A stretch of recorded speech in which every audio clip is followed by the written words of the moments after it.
Tottenham, ils sont en train de paniquer et ils foutent des centaines de millions de façon aléatoire, c'est juste trop drôle à voir. Au début du week-end, je vous commentais cette news autour de Savinho qui est transféré pour quasiment 100 millions d'euros alors qu'il est valorisé à 35 millions d'euros. Même avec le contexte Premier League, c'était une douille et on m'a très justement rappelé que ça s'expliquait également par le deal qui était en train de conclure Tottenham avec Omar Marmoush. Il faut savoir que l'Égyptien a encore une clause avec son précédent club, à savoir Francfort, qui oblige City à verser un pourcentage du transfert, donc évidemment ils avaient tout intérêt à gonfler un petit peu Savinho pour réduire un petit peu Marmoush. Donc là je me dis ok, Savinho est gravement surpayé, mais Marmoush ça va être une bonne affaire.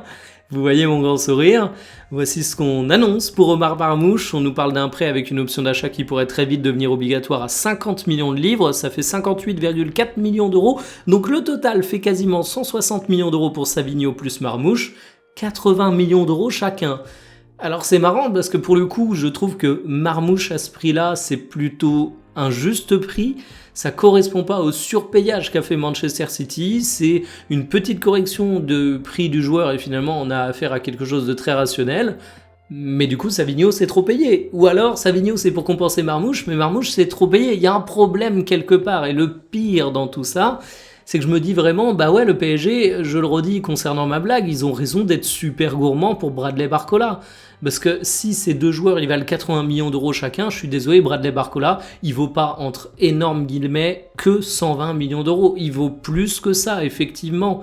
Et le pire, c'est que Tottenham est déjà très dépensier sur ce marché des transferts. On a Tonali à 108 millions d'euros, c'est fou. On a Fernandez, que j'aime bien, mais tu l'achètes 100 millions d'euros à un club relégué en Championship. En tout, ils vont dépenser quasiment 450 millions d'euros cet été. Il faut quand même dire qu'ils ont bien vendu aussi. Roberto De Zerbi se fait plaisir. Alors si je quitte 2 secondes l'aspect comptable, moi je suis passionné par la saison qui est à venir pour Tottenham. Parce que oui, ils dépensent beaucoup, mais en attendant, ils ont un 11 qui a de la gueule. Au bout d'un moment, on va oublier les montants de transfert, on va se poser devant notre télévision. Si vous êtes en Angleterre, on va aller du côté du stade, on va regarder ce que ça donne sur les rencontres et même si je suis sceptique sur l'aspect comptable, bah c'est une équipe que j'ai envie de voir, c'est une équipe dont j'ai envie de parler. Donc évidemment, on va reparler au cours de cette saison de Tottenham. Il y a eu 2 saisons dernières qui ont été compliquées du côté du championnat anglais, mais franchement là, les choses bougent, ça va être passionnant.